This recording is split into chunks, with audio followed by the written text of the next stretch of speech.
得癌症的囡仔，定會因為營養不良，影響到發育甲身懸。這癌症關懷基金會對2001年啟動兒童癌症專案，提供長期的營養介入。到今已經協助35個囡仔甲家長咯。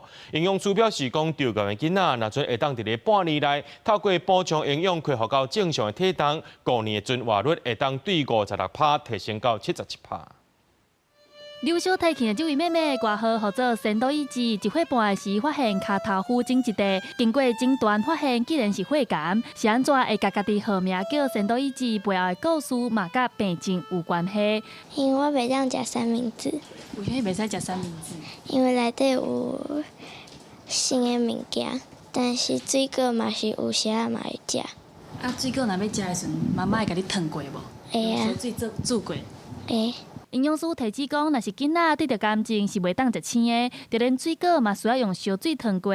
另外化療期間的副作用，嘛會致使囡仔食袂落。若是會當佇6個月之內透過補充營養恢復正常的體重，5年的存活率通對56%提升到77%。不能吃生食，包括沙拉或者是包括三明治裡面的生菜。那再來就是不要吃到鮮奶或是優格或是優酪乳的部分。